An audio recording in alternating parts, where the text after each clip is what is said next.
Vamos dar início então aos nossos estudos do Evangelho segundo o Espiritismo dessa semana. O capítulo escolhido é o 11, Amar ao próximo como a si mesmo, e o tópico 5, Deem a César o que é de César.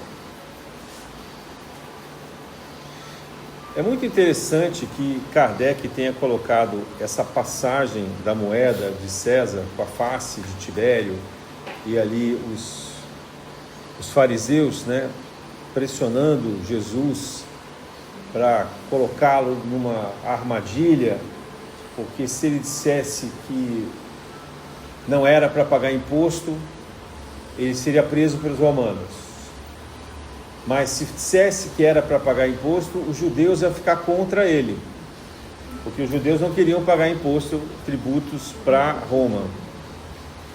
Então Jesus sabiamente, pede para que olhem a medalha, a moeda, e diz: olha, quem é que está nessa moeda aí? Aí eles vão dizer: é César, é Tibério. Então dai a César o que é de César, isso aí não é nosso. Muito sábio essa passagem.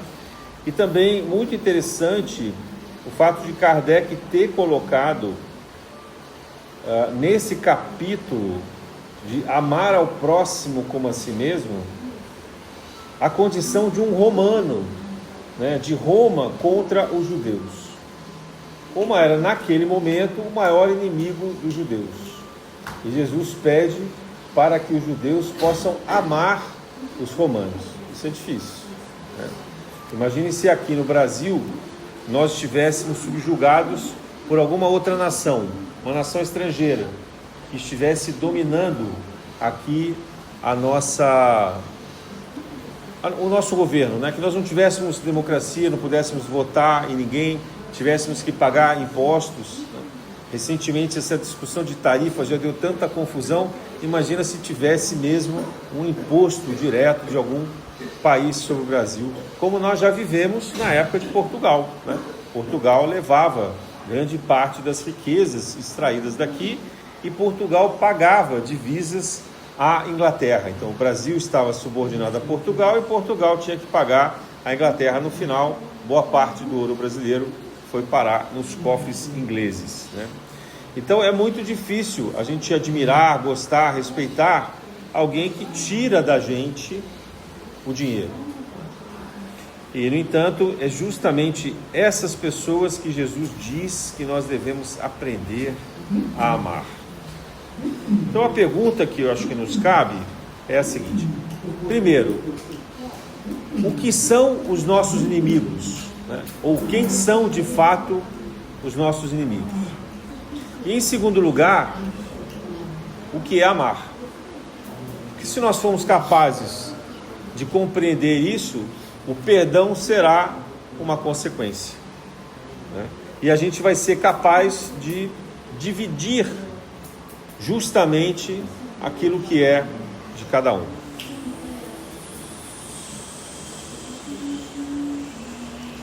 Então, quem são? Vamos começar pelos inimigos. Quem são os nossos inimigos?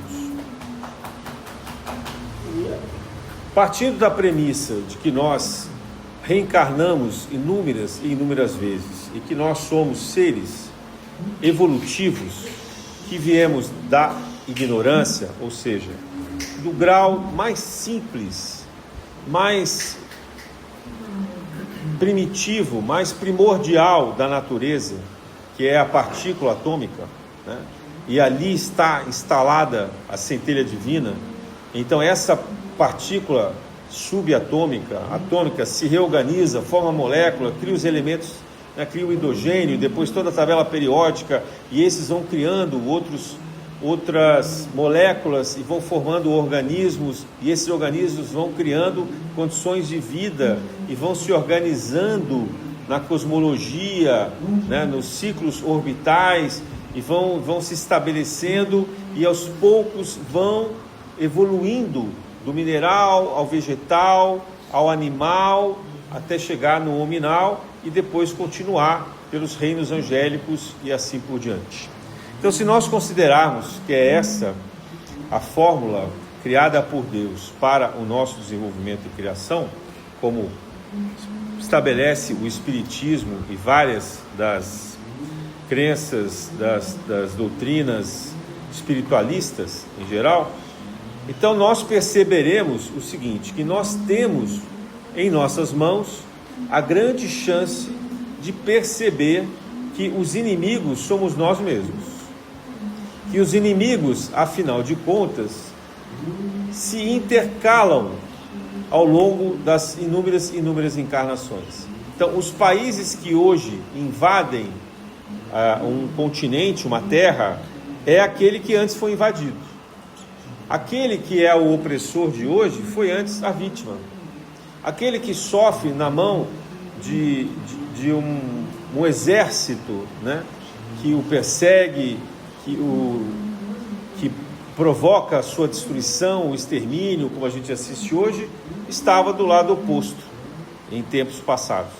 Então nós, quando olhamos para um inimigo, devemos nos lembrar que essa é apenas a vez dessas pessoas fazerem aquilo que antes nós fizemos, e que isso vai se intercalando até que uma das duas partes perdoe. Enquanto um não for capaz de perdoar, enquanto um não for capaz de abdicar daquilo que se pressupõe ser o seu direito, então não haverá o fim dessa batalha. Por isso que o perdão é tão transformador, né? Porque quando a gente é capaz de perdoar alguém, a gente cala essa pessoa que é o ofensor. E a pessoa fica sem argumentos. Na verdade, olhando pela esfera espiritual, o fenômeno que acontece é que a gente muda de faixa de vibração. Na hora que a gente é capaz de perdoar, a gente sai da faixa da vingança, a gente sai da faixa de ficar vivenciando indefinidamente o conflito e passa para a faixa da fraternidade, da conciliação. E aí aquele que está mais baixo do que nós não consegue nos atingir. Porque pela lei de causa e efeito, nós só podemos brigar ou entrar em conflito ou agir com violência para com aqueles que vibram na mesma faixa que nós. Então há uma correspondência, essa é a lei de correspondência. Então se a gente muda a nossa frequência, a gente sai dessa lei de correspondência. Ou a gente pode dizer assim, a gente sai da lei do karma, né? A gente sai da frequência das dívidas. Então o que Jesus queria dizer em relação aos romanos é que naquele momento os romanos eram os inimigos dos judeus, mas que em outras eras aquelas pessoas foram inimigos daqueles que se apresentavam como romanos. Isso pode ter acontecido há várias centenas de anos, talvez milênios, não importa. Mas os papéis invertidos apontavam que havia ali uma dívida. E se os judeus fossem resilientes, se eles fossem capazes de resistir e atribuir com algum grau de justiça o que estava acontecendo, aparentemente injusto, mas que tinha um grau de justiça pelas leis espirituais, que então eles cessariam esse ciclo de destruição que eles vinham vivendo a todo esse tempo. E os judeus talvez sejam um exemplo mais rico que nós temos na Terra de povos que entram em conflitos. Assim, os judeus estão vivendo hoje próximo do ano 6000, então eles conseguem dizer quando que surgiu aproximadamente ali a primeira geração dos judeus, e com isso eles apontam a circunstância desse conflito. Quer dizer, é um conflito que se estabelece mais ou menos há 6 milênios, gente, para a gente ter uma ideia, né? A gente calcula aqui as guerras em anos, né, em dezenas, mas é muito difícil. Normalmente as guerras duram pouco tempo. Primeira Guerra Mundial, 2014 a 2018, 4 anos. Segunda Guerra Mundial, 39 a 45, 6 anos. E nós já achamos que isso tudo foi uma catástrofe. Mas houve guerras muito mais alongadas, como França e Inglaterra, 100 anos, né? E se descontar os intervalos, você tem povos na Europa que lutam há milênios. Então, os conflitos do povo judeu não são originários da terra. Esse é o ponto que eu queria chegar. Eles são um povo que, quem leu O Caminho da Luz, vindos de Capela, trazem essa marca da discórdia, né, no traço reencarnatório deles. Então, é um povo com uma história fechada, de pouca miscigenação, de pouca inclusão cultural, que foi forçado a ser desmembrado na terra, para que no exílio pudesse se misturar. E hoje já há até um benefício muito grande nesse sentido, porque a única tribo que se manteve relativamente intacta foi a de Judá, que é a que vive hoje em Israel. Mas você tem as 11 outras tribos, né, espalhadas pelo mundo inteiro, que foram perseguidas e tiveram que se reorganizar, remanejar. Então tem gente na África, tem gente na América do Sul, América do Norte, Europa, todo o Oriente e assim por diante. Então nós temos uma expressão do judeu já mesclado à humanidade de alguma forma, que era uma das premissas. Quem lembra lá do Gênesis, a determinação divina para Adão e Eva, né, ideias metafóricas ali, figurativas, Deus diz: crescei e multiplicai-vos.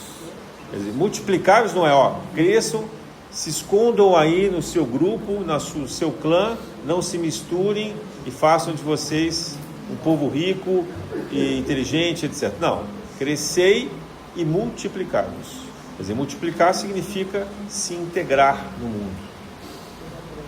Então, quando a gente pensa na discussão de raça, no sentido evangélico e até bíblico, não faz o menor sentido, né? Não tem a menor racionalidade, porque o futuro da humanidade é criar uma única raça integrada que represente o planeta Terra. Então nós seremos terráqueos. Então nós deixaremos de dizer que nós somos brasileiros, ou somos japoneses, ou somos malaios, né? Ou somos colombianos. Isso não vai fazer a menor diferença, isso não vai ter importância, porque nós poderemos dizer que somos um único povo. Quando a gente pensa então na regeneração, lá no futuro haverá na Terra uma identidade como representatividade desse planeta. Mas para isso nós temos que acabar com os preconceitos, com o racismo, com as perseguições, com as guerras e com as diferenças.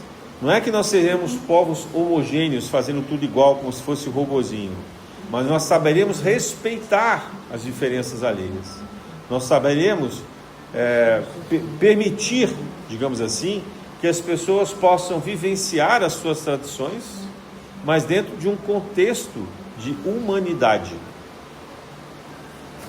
Então não faz o menor sentido um judeu reclamar que tem que pagar imposto para Roma, porque Roma é tão humano, os romanos são tão humanos quanto os judeus, assim como os gregos, assim como todos aqueles que estavam no entorno, os semitas, né, e os filisteus e todos aqueles povos que estavam ali no entorno, vivendo na Palestina. Então Jesus não faz distinção.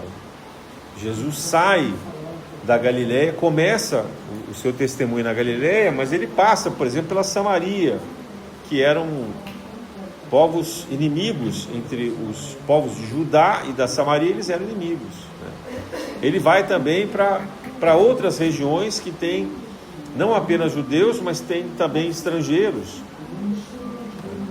gentios.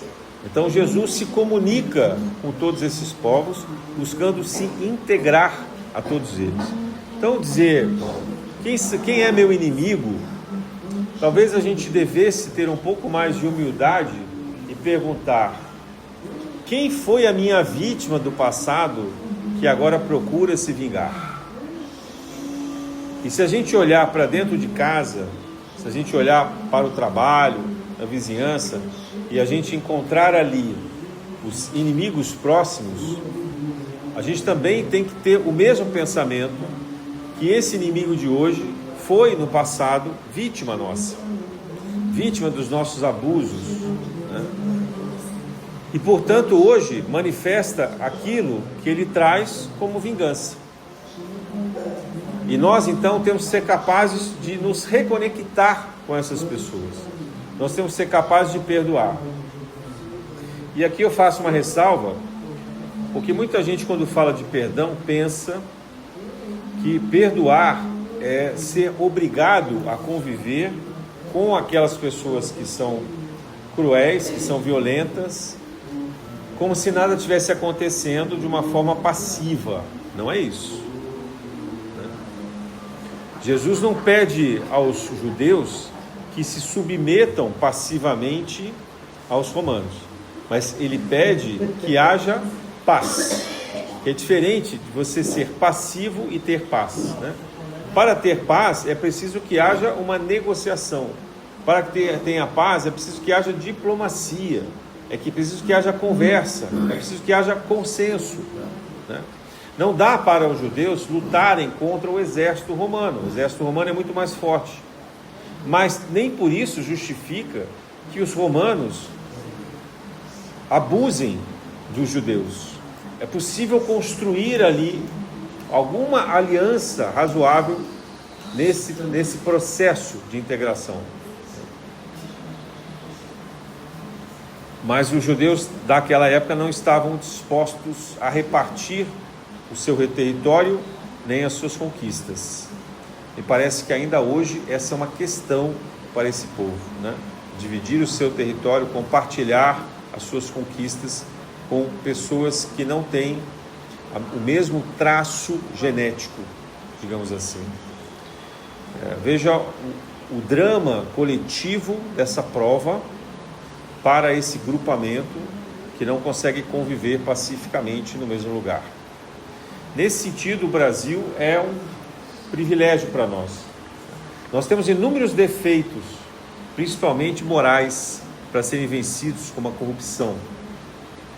Mas há uma coisa no brasileiro, ressaltada no livro Brasil, Coração do Mundo, Pátria do Evangelho, que é a solidariedade e a capacidade do brasileiro conviver com diferenças. Se olharmos uma cidade como o Rio de Janeiro, isso daqui é uma universalidade de culturas, não é verdade? Nós temos de tudo que a gente puder imaginar aqui. Além de ter povos do mundo todo e recebermos também esses povos como turistas muito bem, né? Nós hospedamos com muito boa vontade aqueles que chegam aqui para nos visitar.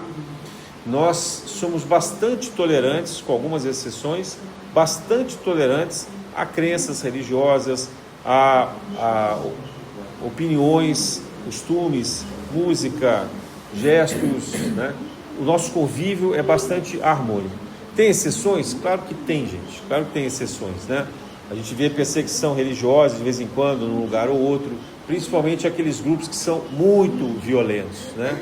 Principalmente aqueles grupos que demonstram uma intensidade muito grande de querer fazer prevalecer as suas ideias. Mas esses são, digamos assim, o desvio padrão, né?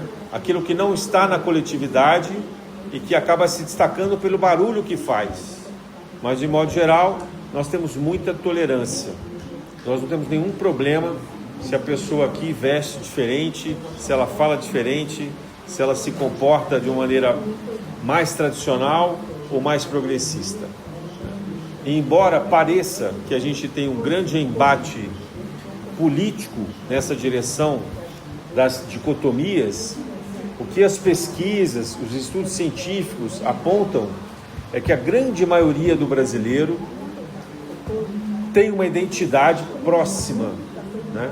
E que esses extremos representam de 5 a 10% da população. Não é algo de muita relevância, só que é um grupo barulhento. Os extremistas são barulhentos. Mas a tolerância está na grande parte da população brasileira. Então aqui nós temos um convite, de certa forma, de compreender então o que é o amor, o que é o amar, né? Jesus nos chama a atenção para que amar ao próximo, e no caso os nossos inimigos, em primeiro lugar represente que nós sabemos amar a nós mesmos, porque é amar ao próximo como a si mesmo. Então, no caso dos judeus, é preciso que os judeus saibam se amar, saibam reconhecer a importância das suas tradições, dos seus costumes, da sua fé religiosa, mas também compreendam que ninguém no mundo está obrigado a acreditar e viver da mesma forma. Então, o amor passa pela tolerância, pela inclusão do outro que é estranho, né? Porque a gente tende a chamar de estranho aqueles que são diferentes de nós. E isso é em todas as línguas, isso acontece no mundo inteiro. A palavra estrangeiro já vem com preconceito, diz assim, aquele que vem de fora, que não é daqui, né? O estranho tem a ver com estrangeiro, tem a ver com aquele que não faz parte do nosso grupo, do nosso núcleo. Todos nós aqui já fomos introduzidos em algum grupamento, seja familiar, de vizinhança ou de trabalho, o que for, em que no primeiro momento as pessoas sempre nos olham de uma maneira estranha. O que essas pessoas estão fazendo? Estão nos julgando, estão olhando de cima e embaixo, como a gente fala, como a gente se move, como a gente se veste, né? Como a gente olha. Então eles vão julgar a gente, porque eles querem entender, adivinhar como nós pensamos e como nós agimos. E muito aos poucos, alguns mais rapidamente vão aceitando a gente, vão nos acolhendo, e aí a gente passa a fazer parte daquela comunidade, né? Mas somos vistos de forma estranha. Eu aqui tenho vários exemplos. No Grajaú, vocês sabem que eu estou aqui, morando aqui aproximadamente 1 ano e meio, e eu combato muito algumas desordens que eu vejo na rua, lixo principalmente, que eu vejo largado de qualquer maneira, carros nas calçadas que impedem passagem de crianças, com carrinho, mães com carrinho de bebê, cachorros, idosos, etc. E eu vivo muitos embates, porque eu vejo muita crítica das pessoas, como se eu estivesse falando um absurdo de pedir que as pessoas não sujem as calçadas, joguem o lixo no dia do lixeiro, né, passar, e que possam, se vão estacionar na calçada, pelo menos que deixem brecha para que os pedestres possam caminhar ali, nem parar na calçada deveriam, mas, né? Então, o mínimo de convivência. Então, eu sou estranho nesse contexto, né? Por quê? Porque as pessoas se acostumam com a desordem, as pessoas se acostumam com aquilo que é errado, e acham que então o que é errado passa a ser bom, passa a ser o correto. Só que Jesus, exatamente, ele nos coloca nesse lugar para que nós que temos alguma clareza sobre o certo e o errado, que a gente possa interferir nesse meio.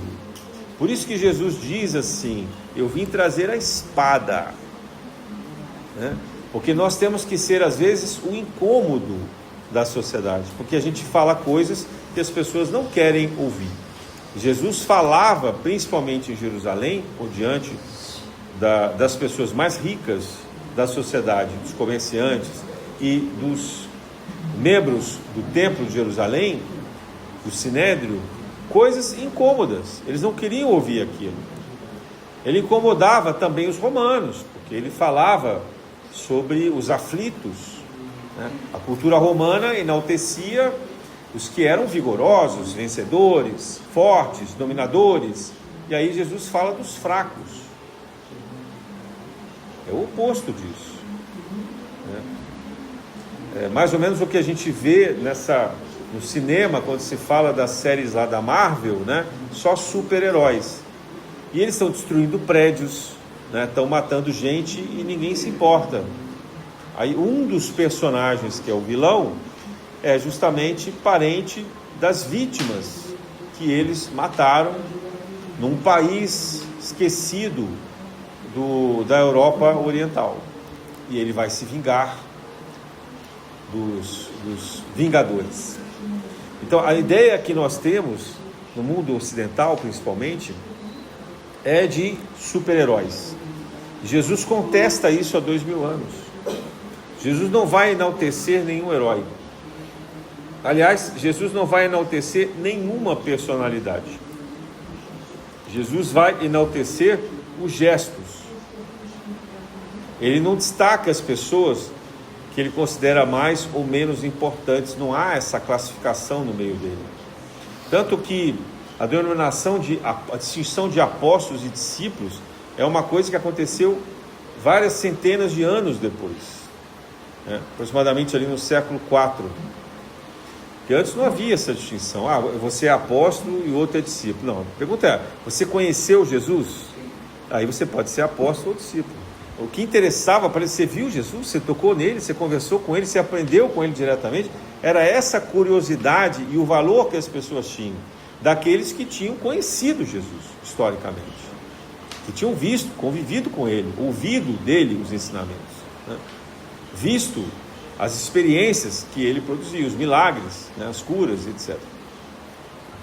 Então, mas a gente se importa com títulos. A gente sabe que a Igreja Católica, ela é fruto do Império Romano.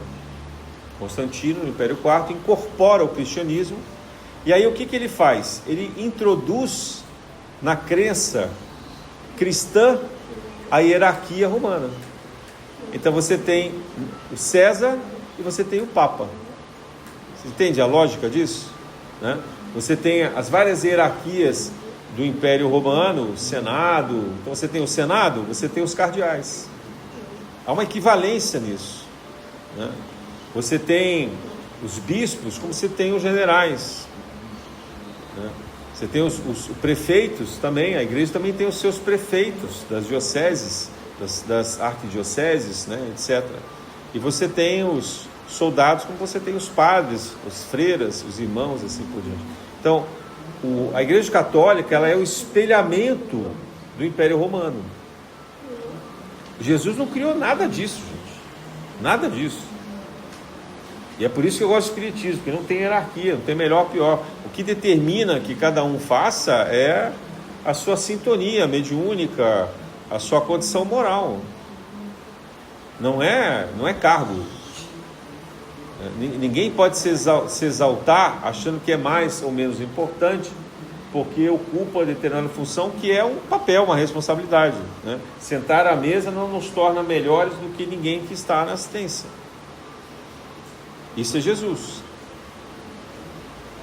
Mas o que sobra para a gente dos ensinamentos de Jesus é a Santa Ceia. Então, assim, Jesus escolhe só alguns que são privilegiados, parecem ser privilegiados perante os demais. Só que a vida de Jesus não era bem assim. Jesus tinha os ensinamentos especiais que ele fazia para alguns discípulos, que são seguidores, alunos mais próximos. Isso ele faz. Tem hora que ele vai para o Monte Tabor e ele chama só João, Tiago e Pedro. Não chamou o resto. Chamou só os 3. Mas isso não significa que seja o tempo inteiro. Mas as histórias que a gente herdou, que a gente ouve, é que Jesus tinha esse grupo muito próximo. Mas assim, são 12, são 25, são 50. A Bíblia fala de alguns números. Os números para os judeus são muito importantes, a gente tem que compreender isso. 12 é um número importantíssimo para os judeus, na Cabala principalmente, que fecha um ciclo, complementa, e Jesus é o 13º, que é o Espírito. Aí eles falam de 70, os 70 da Galileia. Eram só 70, mesmo 70 é uma forma de dizer que tinha muita gente. Depois fala-se dos 500, que foram pregar o Evangelho de Jesus. Mas são 500? Será que isso não é mais ou menos como a gente fala, na nossa linguagem? A gente não faz um arredondamento? O que importa é a gente compreender que Jesus não fazia distinção de pessoas. Jesus atribuía papéis, isso ele fazia. Ele sabia que cada um tinha uma característica especial, fazia melhor uma coisa ou outra, e distribuía esses papéis entre os homens e as mulheres que estavam ali presentes, sem distinção. Mas a leitura machista e principalmente ocidentalizada, com o óculos, né, de Roma, cria as estruturas, os preconceitos. E não é curioso que, se Jesus disse: dai a César o que é de César, tentando não estabelecer o conflito, não alimentar o conflito entre judeus e romanos, depois ele fosse ceder os seus ensinamentos justamente a Roma? Não parece uma traição aos judeus? Veja como isso está errado, né? Isso é uma questão política, não é uma questão espiritual. Isso é uma questão política. Roma se apropriou dos saberes cristãos. Foi conveniente para os cristãos? Foi. No início foi, porque Roma perseguiu demais, durante 4 séculos perseguiu demais aqueles que eram cristãos. Então, a partir do momento que o cristianismo passa a ser a religião oficial do império, os cristãos deixam de ser perseguidos. Mas também perdem uma série de outras coisas relacionadas ao conhecimento, à prática, né, ao saber do Evangelho. Por quê? Porque os bispos daquele momento mandam queimar todos os manuscritos que existiam, que falavam de Jesus. Vocês sabiam disso? O que a gente considera hoje como Evangelho, Bíblia, é o que foi encontrado como cópia da cópia da cópia da cópia da cópia na Idade Média, alguns achados no Egito, alguns achados em Nag Hammadi, alguns achados ali nas montanhas ali de Qumran, né, onde viviam os essênios, e quase nada. Não existe um texto original. A Bíblia não tem texto original. Ninguém conhece nenhum texto que é o primeiro texto original escrito. Não existe isso. Mas aqueles que estavam ali no século IV falaram assim: vamos filtrar o que vai chegar para os séculos seguintes, vamos queimar todo o resto. Então é atribuído a São Jerônimo o papel de compilar o conhecimento tanto do Antigo Testamento quanto do Novo Testamento, e destacar aquilo que seria mais próximo dos ideais que estavam nascendo numa igreja católica romana. O São Jerônimo fez um excelente trabalho, que podia ter sido muito pior o estrago. Ele conseguiu preservar algum conhecimento. Mas veja que São Jerônimo, ele tinha que ler textos em hebraico, textos em latim, em grego, e organizar isso tudo no latim, porque o latim era a língua oficial dos povos romanos. Então ali você tem no mínimo a tradução do hebraico para o grego e do grego para o latim. São 3 línguas, 3 traduções. Por isso que quando a gente tem que buscar o Evangelho na essência, é tão importante. E se Jesus tivesse escrito textos muito rígidos, essas traduções já teriam deturpado totalmente. Jesus prefere contar histórias, porque nas histórias salva-se pelo menos a essência das parábolas. São salvos os seus testemunhos, as suas ações, os seus milagres, os seus ensinamentos. Mas não há uma Bíblia original, não há um texto original. Portanto, não há uma igreja original. Jesus não fundou igrejas. Então, como que a gente pode ter guerra santa? Como que alguém pode dizer: o meu Deus é melhor que o seu Deus? Como que alguém pode dizer que esse texto que está hoje aqui nas estantes das nossas livrarias ou da nossa casa é melhor do que aquele texto que foi encontrado no norte da África,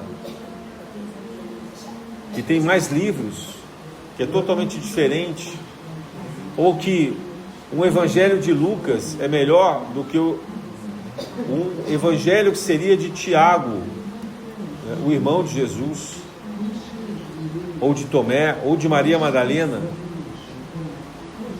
Então essa discussão hoje é uma discussão acadêmica, é uma discussão que tenta ser científica, mas o que nos interessa são os ensinamentos morais. Por isso que o Evangelho segundo o Espiritismo é a melhor fonte que a gente tem.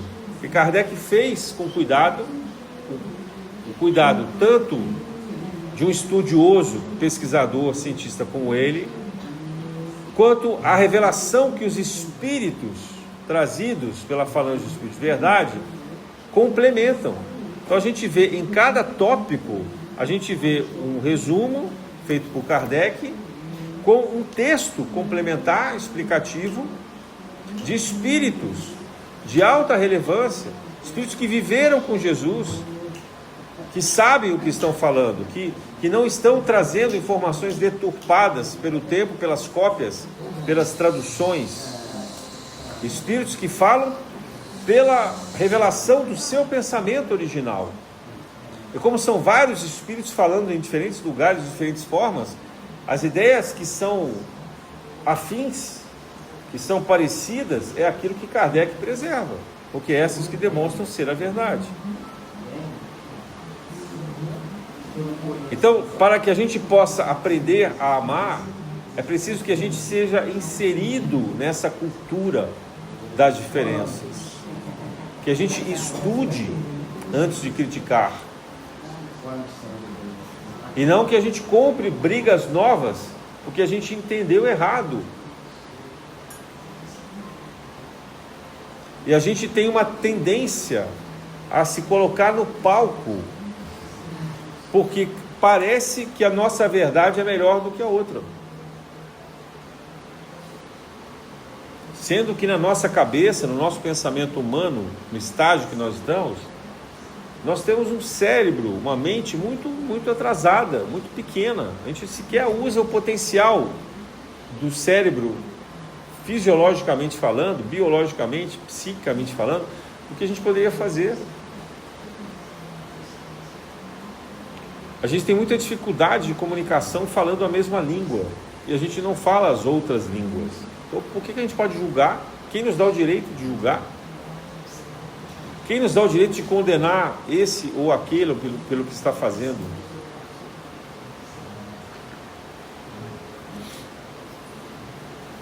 Eu assisti a uma matéria hoje de jornal dizendo assim: os traficantes, o crime organizado, melhor dizendo, o crime organizado de São Paulo, do Rio de Janeiro, você sabe o nome desses comandos todos aí, começou a investir no agronegócio. Só que ao invés deles comprarem fazenda e produzir, exportar, eles estavam botando fogo em algumas fazendas, alguns canaviais, para desvalorizar o preço da fazenda. Aí eles compram barato e ainda não pagam. E depois eles fabricam o álcool, o etanol, levam para os seus postos, que são ilegais, e vendem mais barato, ganhando muito mais do que todo o restante da indústria do Brasil. Isso é um exemplo, o etanol, mas fazendo outras coisas. Aí, obviamente, a crítica do jornalista dizendo: é um absurdo, né? O que eles estão fazendo é uma ilegalidade. Mas teve alguém nesse comentário que disse assim: eles são muito espertos. Isso aqui é empreendedorismo, foi a palavra que o jornalista utilizou. E eu aqui na hora pensei do ponto de vista espiritual. Qual é, de fato, a diferença moral, do ponto de vista da espiritualidade, de alguém que ganha dinheiro no crime organizado para alguém que, escondido em uma legalidade, ganha dinheiro também às custas do sofrimento e da exploração humana, embora seja legal, pagando péssimos salários ou tendo um trabalho escravo, ou obtendo inúmeras vantagens, fazendo concorrências leais, corrompendo governos e etc. Tudo dentro da legalidade aparente. Então, nós temos um sistema que ele é corrupto. Eu não estou defendendo de modo algum, por favor, não me interpretem mal, esses que são os traficantes, esses que são do crime desorganizado, porque esses são a maior evidência de que, de fato, não há ética nesse convívio, eles estão muito longe de alcançar qualquer organização social ética. Mas isso também não significa que os outros estejam plenamente corretos. Isso não significa que tudo que a gente consome, que tudo que a gente compra, seja bom. Quer ver uma das coisas mais incoerentes que existem? é você pegar uma empresa que polui muito no local onde fabrica, e aí ela vem no Brasil e compra créditos de carbono, para fazer de conta que há uma compensação. Então assim, ela joga um monte de sujeira na atmosfera, consome um monte de água potável, energia, né, etc., provocando desertificação, alteração do clima, etc. E aí, para compensar, ela compra crédito de carbono da Amazônia, que a árvore já está plantada, ela não está plantando árvore nova. Então a gente tem muita hipocrisia no contexto. Era isso que Jesus criticava. Ele chamava os saduceus, os fariseus, de hipócritas, sepulcros caiados. Vocês parecem ser bons, vocês parecem que estão fazendo a coisa certa, mas não estão. Olha aqui o templo, ó. Esses comerciantes ficam vendendo animais para serem sacrificados conforme a classe de perdão que vocês estabelecem, para vocês ganharem dinheiro. E ninguém pode trazer o seu próprio animal, tem que comprar aqui e tem que pagar com o dinheiro do templo, não pode pagar com dinheiro estrangeiro, romano ou grego ou o que for. Então vocês têm câmbio, vocês têm tráfico de animais, vocês têm comércio injusto, vocês têm exploração de preço, vocês têm cartel. E vou dizer que isso é bom, que isso é divino, que isso é para o bem. É só trazer para o nosso tempo, gente, o discurso de Jesus ali. Então nós precisamos ter uma clareza sobre a sociedade, saber quem são os nossos inimigos, não no sentido das dívidas pretéritas, mas no sentido daqueles que estão presos à ignorância. Porque para esses, Jesus dizia assim, não adianta dar pérolas aos porcos. Jesus sabia que ele não ia salvar Pilatos, que ele não ia salvar Anás, Caifás. Ele sabia que não adiantava tentar convencer esses personagens, e nem aqueles comerciantes, e nem aqueles que eram muito ortodoxos, muito aprisionados aos seus conceitos, nem aqueles que eram como Barrabás, guerreiros, de extrema revolta e etc. Jesus sabia que não adiantava falar com esses extremos, porque eles não estão abertos à mudança, eles não estão abertos a melhorar. Claro que o tempo, as inúmeras encarnações, a semente daquilo que foi plantado, em algum momento vai frutificar, vai ressoar. Mas aquilo que é hoje a maldade que a gente vê na Terra, tem ressonância ainda com a gente do que a gente fez no passado. Então não dá para a gente ficar criticando, condenando, exigindo que essas pessoas sofram, né, e sejam extirpadas da humanidade. Eu vejo muita gente falando de transição planetária, torcendo, gente, parece que escorre veneno assim, para dizer, olha, que Deus expulse logo esses bandidos daqui. Esses bandidos somos nós em outros tempos. Mas não significa que a gente vai lá e vai abraçar essas pessoas e acolher, meu irmãozinho, que Deus te proteja, te abençoe. Não é isso. Como Jesus não fez isso. Mas nós não precisamos criar ódio, nós não precisamos criar mais conflitos, estabelecer mais discórdia. Porque senão a gente está promovendo a guerra, em última análise. É a guerra. Adianta ficar condenando alguém porque é diferente da gente? Além do mais, cada país tem o direito de escolher os seus próprios governantes, como a gente vive errando, escolhendo os nossos, desde a República. Mas a gente tem que aprender a arcar com as consequências dos governantes que a gente escolhe. Eu vejo um monte de lixo pela cidade do Rio de Janeiro, e a gente tem um prefeito que é desbocado, que fala um monte de lixo. Talvez a gente mereça esse prefeito que a gente tem. Mas eu não estou falando de política, eu estou falando de costumes. Porque às vezes um governante tem que ter um papel de educação, de diplomacia. Eu não posso vir aqui nesse local, nesse lugar que eu ocupo, e falar palavrões. Mas assim, não é que eu não falo aqui e falo lá fora. Ou eu me convenço que o palavrão não cabe nesse tipo de vida, na escolha de vida que eu fiz, e portanto o palavrão tem que sair do meu dia a dia, né?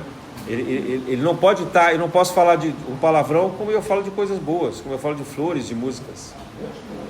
Então isso cabe também às organizações sociais, políticas das nações. Não importa se eu acho que esse governante é bom ou ruim, mas o comportamento tem que ser coerente. Mas a gente não valoriza isso, então a gente escolhe pessoas erradas.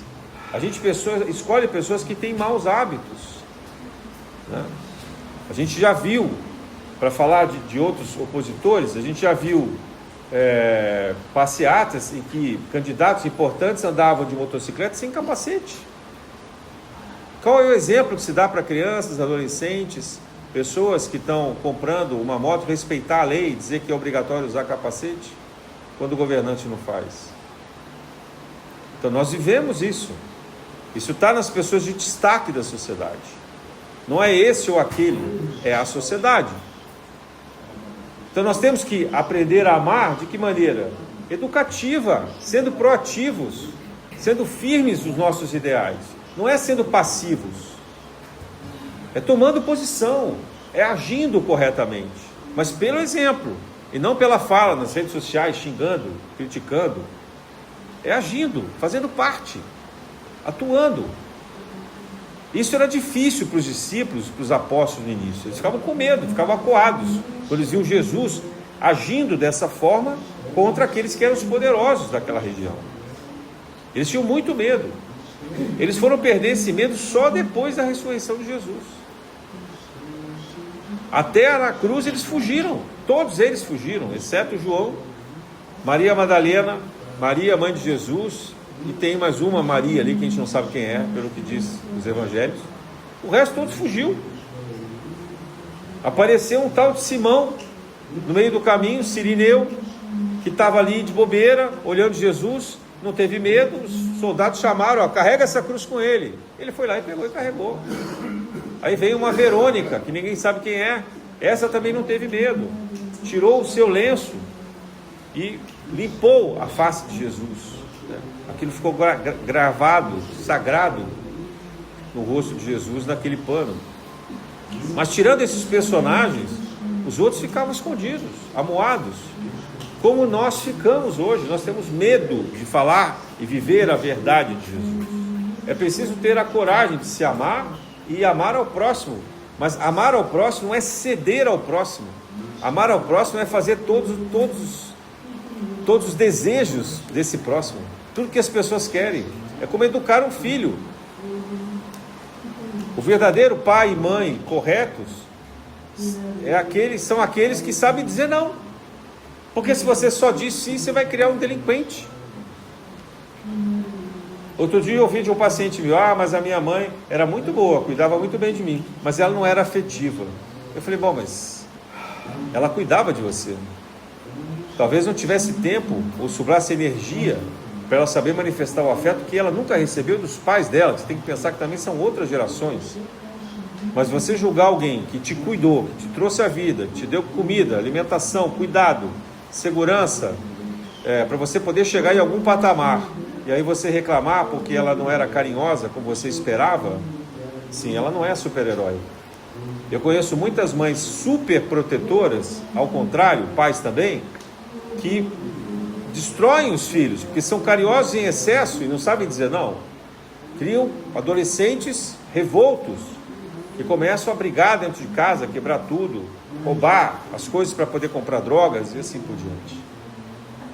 Então o nosso papel é um papel de viver, nos amarmos, vivermos na coerência desse amor, desse evangelho, sermos o exemplo disso.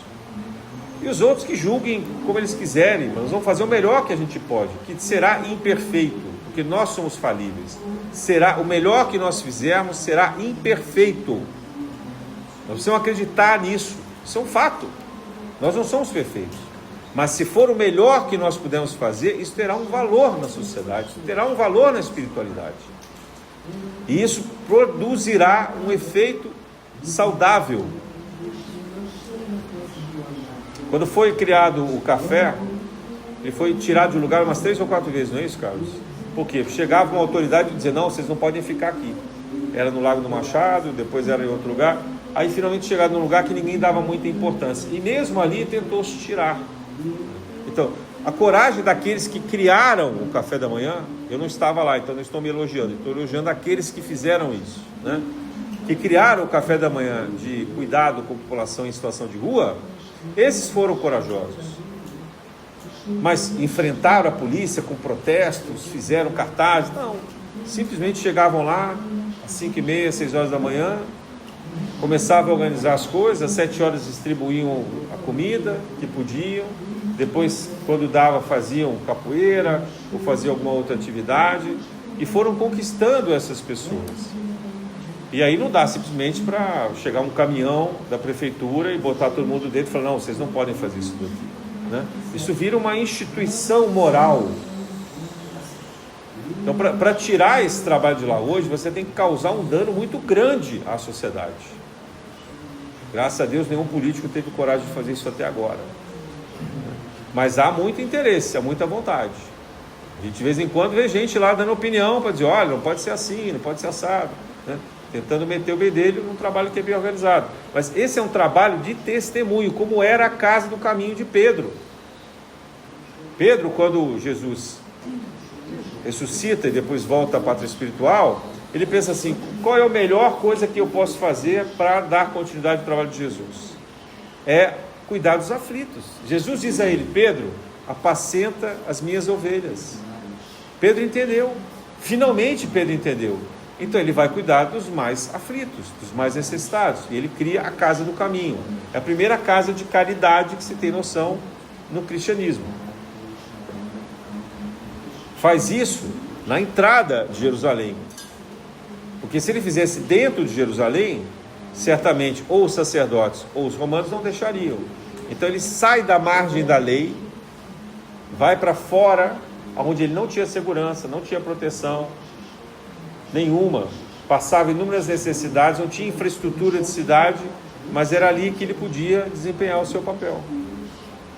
Ele faz com amor. O que Jesus nos convida é esse amor de exemplo. E aí nós vamos, ao invés de julgar se isso se o governo está certo em cobrar tributos, ou se os políticos estão roubando aqui ou ali, ou se aquele empresário é melhor ou pior do que o dono do PCC, o que for, nós vamos olhar para o nosso umbigo e dar o nosso exemplo e modificar a sociedade pelo trabalho certo, correto, justo, honesto, amoroso que nos cabe fazer. Mas atentos a essas injustiças, com um comportamento firme diante das atrocidades, com escolhas. Mas isso não significa fazer protesto, não significa entrar para a política, não significa levantar bandeiras de ideologia. Isso significa agir corretamente conforme o Evangelho de Jesus, nas lições que nos cabem, porque se cada um cuidar de si, estaremos todos cuidando também da humanidade. Então que nós possamos aprender essas lições desse Evangelho, nesse contexto que hoje nos chama a convivência pacífica, mas pela espada, ou seja, pela coragem de enfrentar essas injustiças e de agir conforme a gente sabe que é o certo, mas a gente tem enorme dificuldade de praticar. Na graça de Deus.